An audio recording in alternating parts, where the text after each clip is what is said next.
Good afternoon guys. Last लेक्चरमध्ये आपण pointer रजिस्टरमध्ये डेटा पॉईंटर बघितलं, म्हणजे DPTL आणि DPTH बघितलं, त्याचं स्ट्रक्चर बघितलं, सगळं डिस्क्रिप्शन. नंतर स्टॅक पॉईंटरचं फंक्शनिंग बघितलं. नंतर IO पोर्ट रजिस्टरमध्ये P0 P1 P2 आणि P3 बघितलं. त्याचे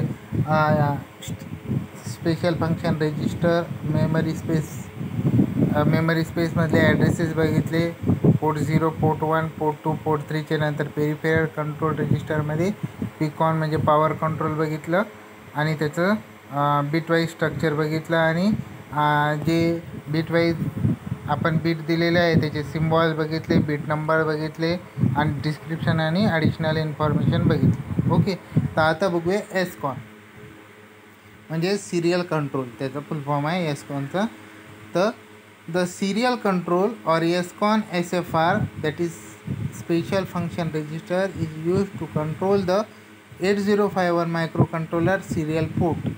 तर सिरियल कंट्रोल SCON जो आहे सिरियल म्हणजे त्याला बोलतात सिरियल कंट्रोल और SCON म्हणजे हे स्पेशल फंक्शन रजिस्टरचं जे कंट्रोल सिग्नल आहे. म्हणजे हे काय करतं, 8051 जे मायक्रो कंट्रोलर आहे त्याचं सिरियल पोर्ट कंट्रोल करण्याचं काम करतं हे. Okay, it is located as an address of 98H using 98H SFR memory स्पेसमधला 98H जो ॲड्रेस आहे तो कोणाचा आहे, मेमरी ॲड्रेस तो आहे SCONचा. Okay, using SCON you can control the operation mode of the serial port. तर SCON काय करतं, तर SCON वापरून आपण ऑपरेशन मोड काय करू शकतो, कंट्रोल करू शकतो. कशाचं, सिरियल पोर्टचं. पुन्हा बॉड रेट कंट्रोल करू शकतो. काय ऑपरेटिंग मोड म्हणजे ऑपरेशन मोड कंट्रोल करू शकतो, सिरियल पोर्टचं बॉड रेट पण काय करू शकतो, कंट्रोल करू शकतो. आणि सेंड और receive data using serial port. म्हणजे SCON वापरून काय काय करता येतं प्रोग्रॅमरला, म्हणजे आपल्याला युजरला तर ऑपरेशन मोड सिरियल पोर्टचं चेंज करता येतं, बॉड रेट चेंज करता येतं सिरियल पोर्टचा, आणि जो डेटा आहे सिरियल पोर्ट वापरून सेंड किंवा रिसीव करता येतो. Okay, SCON register also consist of bits that are automatically set when a byte of data is transmitted or received. हे SCON जे रजिस्टर आहे ते त्याच्यामध्ये बीट आहेत, ते ऑटोमॅटिकली काय होतं, सेट होतं जेव्हा बाईट ऑफ डेटा, जेव्हा 1 बाईट ऑफ डेटा एक जर ट्रान्समिट होत असेल किंवा रिसिव्ह होत असेल. ओके, तर ते बघूया आता आपण डेटा ट्रान्समिट आणि किंवा सिरियल ट्रान्समिशनच्या वेळेस. तर बघूया आता याचं जे पिन आपलं बीट स्ट्रक्चर बघूया SCONचं LSB to MSB. तर बीट 0ला आहे RI, बीट 1ला आहे TI, नंतर बीट 2ला आहे RB8, नंतर बीट 3ला आहे TB8, नंतर बीट 4ला आहे REN, बीट 5ला आहे SM2, बीट 6ला आहे SM1 आणि बीट 7ला आहे SM0. आणि याचा जो SFR मेमरी स्पेसमधला जो मेमरी ॲड्रेस आहे तो आहे 98H. आणि जर आपण SCONला रिसेट केलं तर इट इज इनिशियलाइज. त्याची रिसेट व्हॅल्यू काय होते, मग त्याची रिसेट व्हॅल्यू होते 0000000. ओके, 80 म्हणजे 00000000. ओके, नंतर बघू. The following table describe the function of each bit in the SCON register. SCONमधले प्रत्येक बीटचं जे फंक्शनिंग आहे ते आपण बघूयात. तर आता बीट 7 बघा, आपण MSB कडनं घेऊया. अगोदर बघा आपल्या रोमध्ये पहिल्या कॉलममध्ये बीट, दुसऱ्या कॉलममध्ये सिम्बॉल, तिसऱ्या कॉलममध्ये डिस्क्रिप्शन दिलेलं आहे. तर बघू आपण याचं फंक्शनिंग. ओके, तर बीट 7 आहे SM0 म्हणजेच काय, serial port mode selection bit 0 serial port सिलेक्शनसाठी सिरियल पोर्ट मोड सिलेक्शनसाठी बीट 0 हे वापरलं जातं. त्याचा अर्थ आहे SM0. ओके. नंतर आहे bit 6 SM1 serial port mode selection bit 1 serial port mode सिलेक्शनसाठी बीट 1 आहे. बीट 1 त्याला बोलतात SM1. आणि नंतर बीट नंबर 5 आहे SM2 म्हणजे हा multi processor communication bit. SM2 काय मल्टी प्रोसेसर कम्युनिकेशन बीट म्हणजे मल्टी प्रोसेसर बरोबर जर कम्युनिकेशन करायचं असेल तर SM2ला तुम्हाला काय करावं लागेल, ॲक्टिवेट करावं लागेल, त्याला सेट करावं लागेल. मग ते काय होतं multi processor communication bit. Okay. नंतर आहे बीट 4 REN फुल फॉर्म आहे receive enable bit. Data receive करण्यासाठी एनेबल बीट. राईट. नंतर बीट 3 TB8 ट्रान्समिटेड बीट 8. TB8चा फुल फॉर्म आहे ट्रान्समिटेड बीट 8. नंतर बीट 2चा आहे RB8 म्हणजे रिसिव्ड बीट 8. नंतर 1चा आहे बीट 1ला आहे TI that is transmit interrupt flag. आणि नंतर बीट 0चा आहे RI receive interrupt flag. Okay. असं आहे the serial port mode selection bits SM0 and SM1 determine the mode of UART and also the baud rate. आता port जे serial port mode सिलेक्शनचे bit आहेत कोणते SM0 आणि SM1 ते काय कोणतं मोड डिटरमाइन करतात UART म्हणजे युनिव्हर्सल सिंक्रोनस रिसिव्हर ट्रान्समीटर आणि बॉड रेट काय करतात डिटरमाइन करतात. ओके. म्हणजे ते ठरवतात म्हणजे UART universal synchronous receiver transmitter आणि बॉड रेट जेव्हा serial port mode selection bit SM0 आणि SM1 जेव्हा आपण काय करतो सेट करतो तेव्हा. Okay. The following table gives an overview of how the serial port mode selection bit can be used to configure serial port UART of 8051. तर आता आपण टेबल बघणार आहोत ते काय करतं सिरियल पोर्ट मोड सिलेक्शनचं बीट कसं म्हणजे वापरून कसं यूज करता येते सिरियल पोर्टचं ते आपल्याला बघायचं म्हणजे सिरियल पोर्ट कॉन्फिगर करण्यासाठी. तर आता इथे बघा कसं होते 2 बीट कसं वापरलं जातं. पहिला आहे पहिल्या कॉलममध्ये SM0 दुसऱ्या कॉलममध्ये SM1 तिसऱ्या कॉलममध्ये मोड चौथ्या कॉलममध्ये डिस्क्रिप्शन आणि चौथ्या कॉलममध्ये बॉर्डर. ओके. तर पहिल्या कॉलममध्ये बघा SM0 जर 0 असेल SM1 जर 0 असेल मोड 0 सिलेक्ट होते. डिस्क्रिप्शन आहे 8 बीट सिंक्रोनस शिफ्ट रजिस्टर मोड हा आहे 8 बीट शिफ्ट रजिस्टर हा आहे 8 बीट सिंक्रोनस शिफ्ट रजिस्टर मोड. ओके. आणि आता काय बॉड रेट काय असतं फिक्स बॉड रेट असतं आणि frequency of oscillator divided by 12 म्हणजे frequency of oscillator divided by 12 असतं या मोडमध्ये. आणि हे काय description 8 bit synchronous shift register मोडमध्ये असतं आणि याचं बॉड रेट फिक्स असतं. ओके. नंतर जर आपण बीट ठेवला SM0 ठेवला 0 आणि SM1 ठेवला 1 तर हा असतो मोड 1 सिलेक्शन. त्याला काय बोलतात 8 बीट हे असतं 8 बीट स्टँडर्ड UART असतं मोड असतं 8 बीट स्टँडर्ड UART मोड. तर हे कशासाठी याच्यामध्ये असतं व्हेरिएबल बॉड रेट जे can be set by timer 1. तर हे टायमर 1 जे आहे ते व्हेरिएबल काय बॉड रेट ठरवतो म्हणजे व्हेरिएबल असतो कमी जास्त. ओके. चेंज करता येतं. नंतर SM0 0 आणि SM0 1 असेल आणि SM1 जर 0 असेल तर जो मोड आहे तो मोड असतो 2 आणि इथं असतं 9 बीट मल्टी प्रोसेसर कम्युनिकेशन मोड.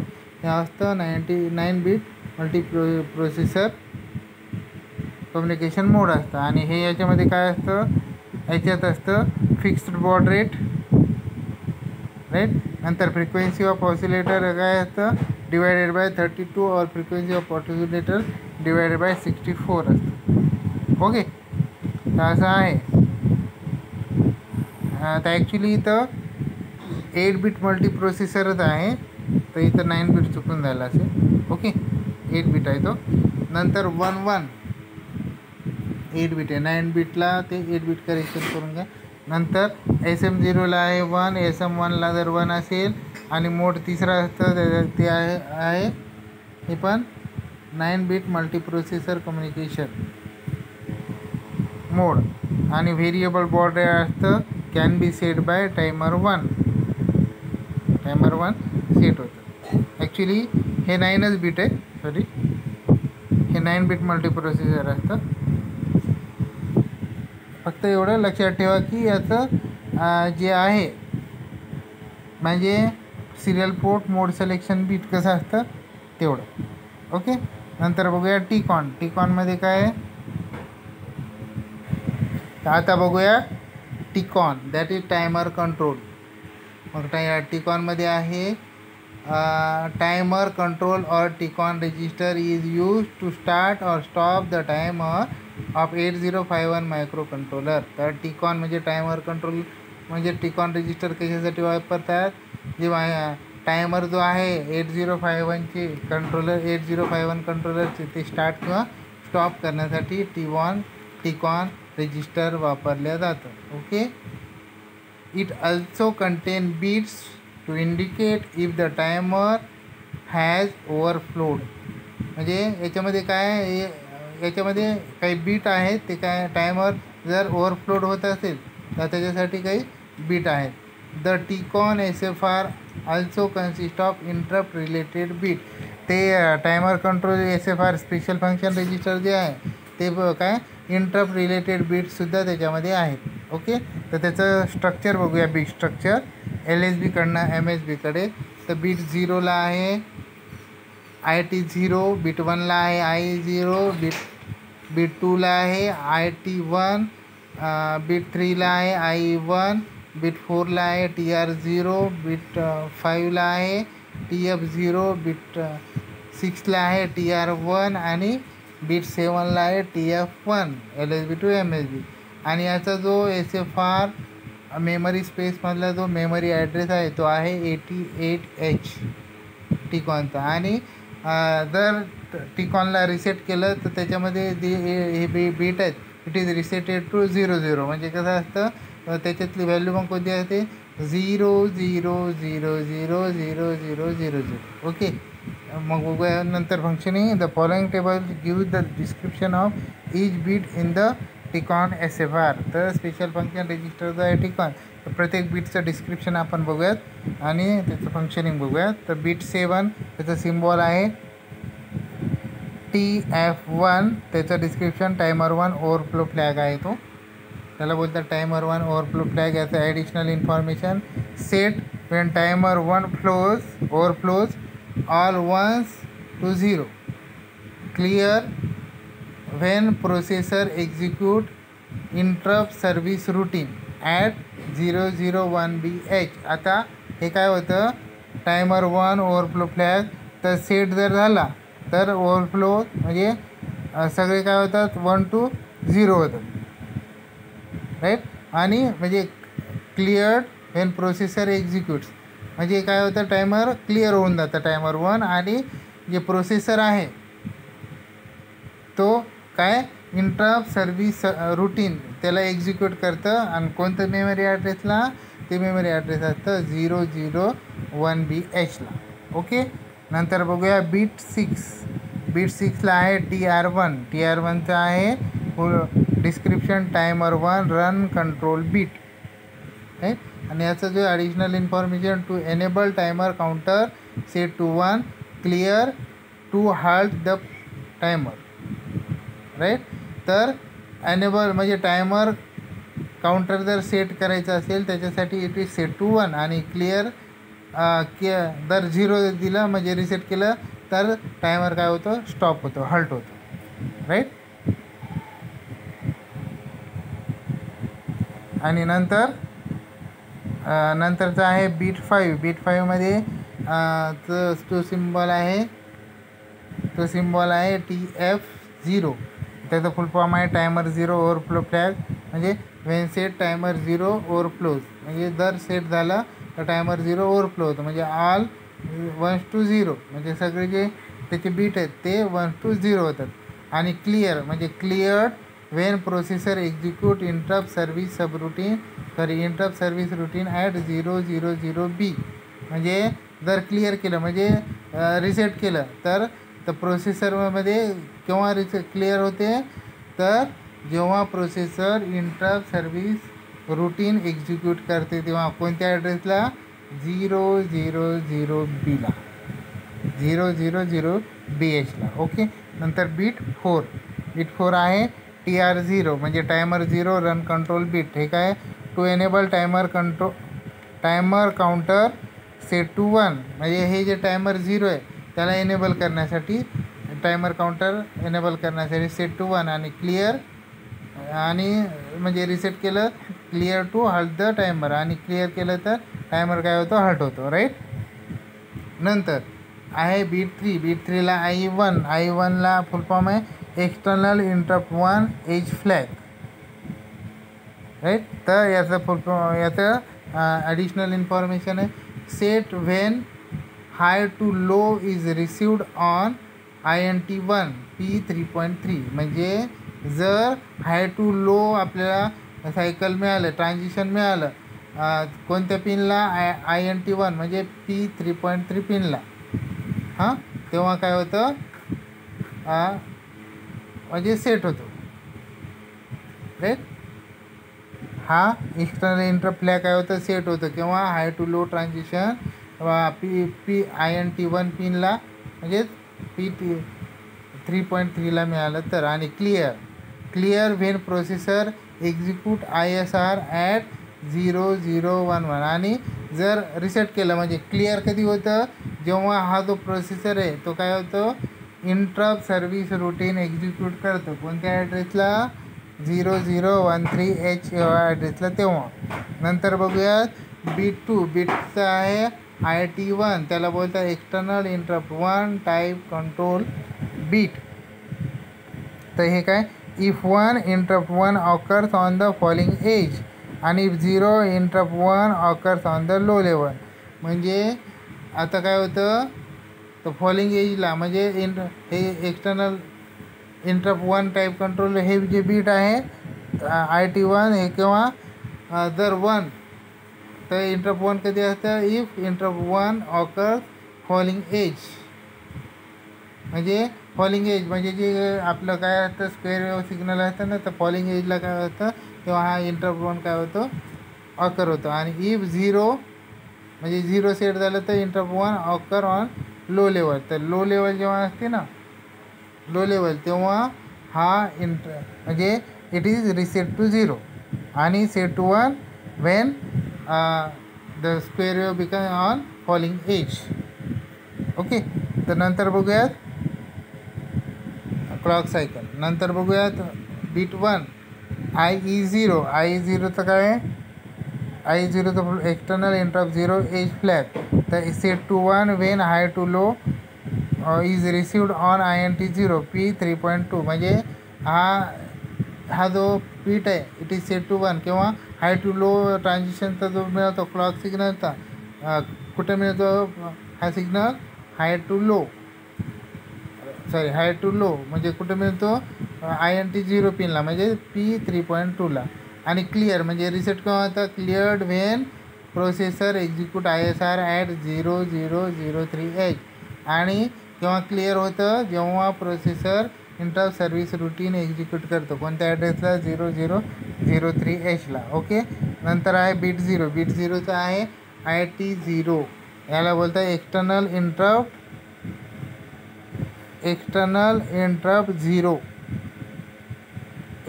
Interrupt 0 type control bit. हे इथं काय if 1 interrupt 0 occurs on falling edge आणि इंटरप्ट 0 काय होतं जर सेट टू 1 कधी होतं जेव्हा फॉलिंग एजला म्हणजे क्लॉक सायकलच्या फॉलिंग एजला इंटरप्ट काय होतं 0 जेव्हा फॉलिंग एजला सेट होतं तेव्हा फॉलिंग एजला इंटरप्ट ऑकर होतं 0. आणि if 0 interrupt 0 occurs on low level आणि जर रिसेट झालं 0 आलं तर तो बीट जर 0 आपण सेट केला तर काय होतं इंटरप्ट 0 कुठं ऑकर ऑन लो लेवलला प्रोड्यूस होतं. ओके. तर अशा प्रकारे आता अशा प्रकारे आपण काय बघितलं आता टिकॉन बघितलं. ओके, हे टायमर कंट्रोल. तर याच्यामध्ये काही कोणाला काही क्युरी आहे का? कोणाला काही क्युरी असेल तर बिंदास विचारू शकता. आपण नेक्स्ट लेक्चरमध्ये बघूयात काय टायमर कंट्रोल मोड म्हणजे टायमर मोड बघूया, म्हणजे त्याला बोलतात टिमॉन. ओके, स्टॉप करूया.